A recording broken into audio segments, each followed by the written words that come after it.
Біздің Жаңғала жұртының Мәштексай ауылының тұрғындарының бір кәсібі. Өкінішке орай қазір көлдерге көп су шығыппай тұрған бұлар да. Су шықпай қамыстан кішкене қиналып тұр. Осы қамыстан плита буады. Осы қамысты сосын сол плитаны атыраулықтарға немесе оралдықтарға сатады, олар одан үй тұрғызады. Керемет жып-жылы үй тұрады бұдан. Жалпы жуырда мен бір жақында немістердің каналынан көргем. Сонда деген анау утеплительный неше түрлі материал шығарып жатыр, бірде-біреуі қамысқа жетпейді екен.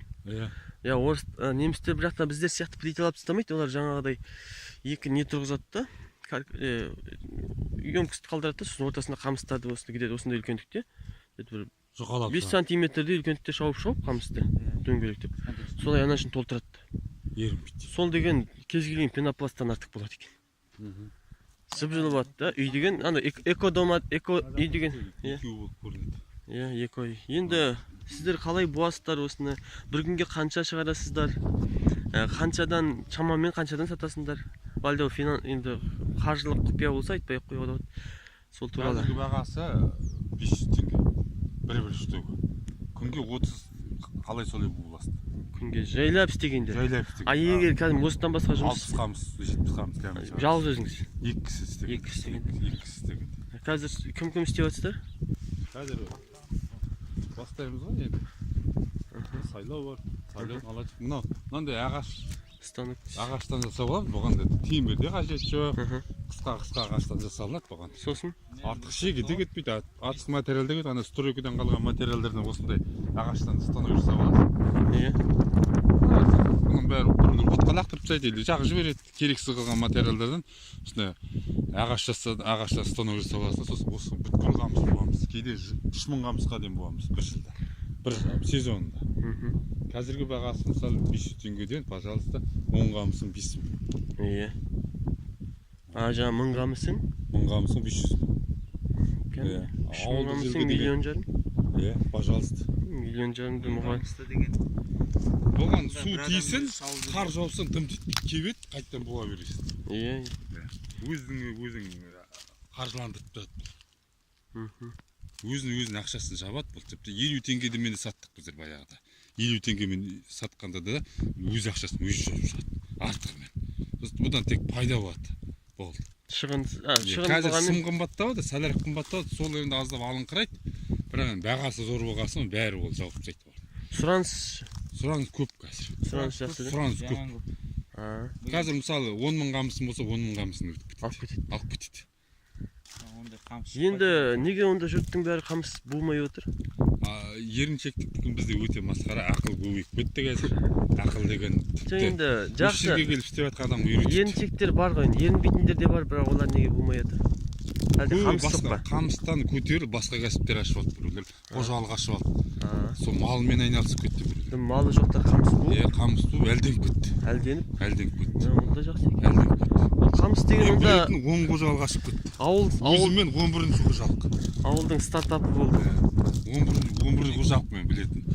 Қожалық ашпай малдан бұлай жағдайлар түзеліп алған қанша адам бар.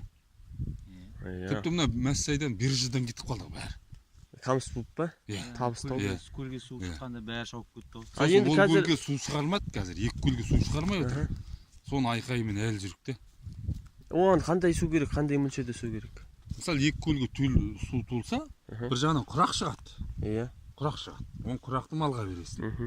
Так, сосын қыста қамыс шығады. Ол қамысты өзің буасың. Сосын ол көлде балық болады. Аң құс болады.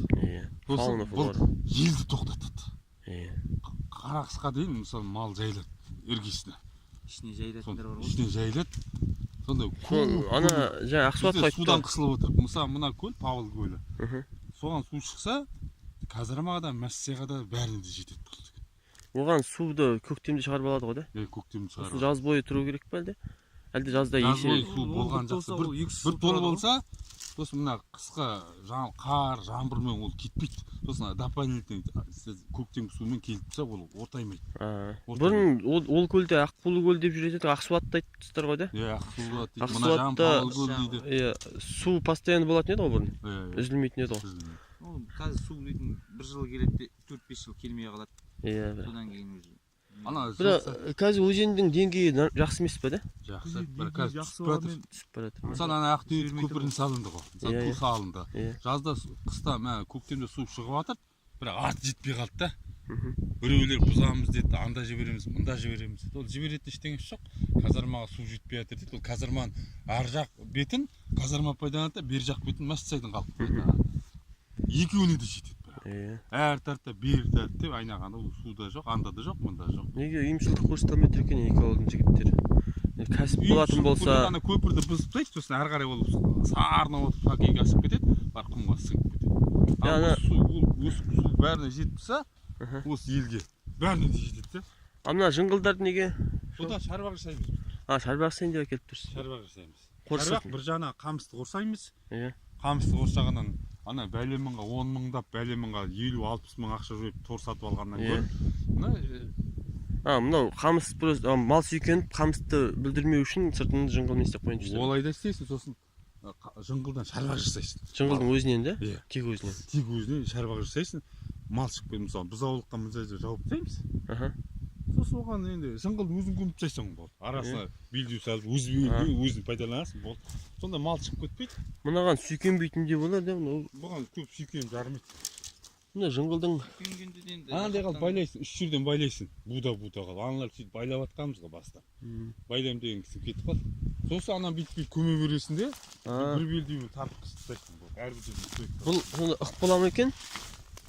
Сонда екеуінің бірге өтетсе, Аха. жыңғыл шарбақ болып тұрады, қал шарбақ сияқты ғой. Енді мына қамыстың қалдықтарын өртеп жібересіздер да? Жоқ, бұны біздер неге пайдаланамыз? Малдың жатағына пайдаланамыз. Мына- Бұдан су асып кетеді, Мхм. су қар асып кетеді, бұны көтеріп қоясың. Енді ана жусағын, басқалай шөптің жатағына салсаң, онда не Сіңіріп алады ғой да бойын. бойына сіңіріп жатыр, шылқылдан сарсыздық бол, жамбасынан су өтіп кетеді. Мал азат. Сосын бұны ана қыста мал жайлап жей береді. Иә, Қалған атқот, бұдан атқот қалмайды.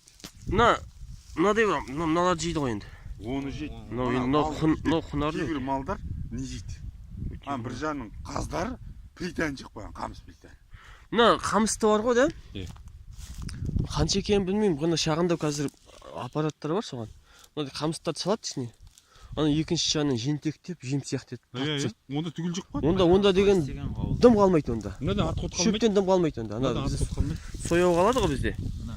Сонда дым да сояу қалмайды екен. Сен апалар үлкен кісілер айтады, баяғы қамысты там тартатын, жем тартатын сияқты бар ғой. Иә. Дробленка. Сондай үлкен не болды. Сондайға тартып қамысты беріп жүр. Иә. Береді. Кез келген үйдегі шөбіңді де сөйтіп беруге болады. Сонда шөбіңнен көп ештеңе қалмайды. Тек сәлеп керек оған. Мынадан атқот қалмайды. Мысалы мына өзіңе пайда астырмақ қырдағы малға алып кетеміз. Прицепке түйіп бәрі кетіп кетеді ғой. Иә. Бәрі жатақ мына жоқ болып кетеді, мына жатақ барғанда. Мал жеп қояды, жоқ болып кетеді. Мына жер сонда атқот қалмайды да. Ал жыңғыл деген мына жерде аяғына өсіп жатыр да бұлар. Иә, мына жерде жыңғыл қаптап. Ана биіктерін сауып аласың кісі бойында. Былтыр сауып алған жер бар ғой. Иә. Қайтадан кәдімгі сондай өсіп қалған ғой шапқа. Өзінен шыға береді кейін. Ана жер ана мал тығылып қалады, сондай жерлер сауып алады. Қалың жерлер бар ғой. Бұзау кіріп кетеді. Кейін шыға алмай қалады деген соң. Ыңғайсыз жерлерді сауып аласың. Мойнына басар. Жақсы. Былайға заборлы қылып ұстап тұрсаң бітті. Мынадан былай ма? Бәле мыңға ақша алып, 100 мың ақша керек еді. Жоқ дегеннен гөрі, тегін мына жерден 3 жерден буып тастадың ғой мысалы. Мына 3 жерден буып тастадық мысалы. Иә. Мына 3 жерден буып тастадық. Етіп жетпелді ғой. Осылай көмесін де мына жерге дейін. Стойк іздеп қажет жоқ. Сосын осылай тақай бересің де, сосын ана өзі ұзындарынан бір қысып тастайсың болды. Беліне бір белдеу. Bir белдеу тип екі белдеу де салып тастап болды. Мынандай ұзындарынан бүйтіп белдеу сала бересің байлап. Иә. Ол екі кісі істеп тұрады, болды, салып тастасың. Құмда пішен бар осы немен қоршалды ғой, жыңғыл. Ал жыңғылмен не де істейді? Құдыққа жыңғыл салады ғой. Иә, жыңғылға шеген дейміз. Иә, шеген дейді. Бәрін. Материал жоқ дейді, жұмыс жоқ дейді. Жоқ деген кісіге бәрі жоқ. Олар айтаққа үйреніп қалған ғой, коммунистік партия кезінде қуып еріксіз айдап тастағанда енді ана мал басы босап кеткен мал сияқты да, қайда барарын білмейді де өрісін білмейді. Бірдеңе сен бірдеңе ілестірейін десең, мен оны бұнысы да білем ғой дейді да, бірақ аяқ баспайды. Білет бірақ істемейді. Иә. Жақсы Бірақ сәттілік. ауыздар күшті. Қамыс буып атсын, бірдеңе дәметеді, ақшам бар ғой. Жыңғылдан істеп ат, жатпайсың ғой. Қаз буып атсаң ауыз тигізесің. Қазды мен жегізем дедім. Кім маған тышқақ берді, соларға жегізем. Соларға жегізем дедім, ауыз тигізем.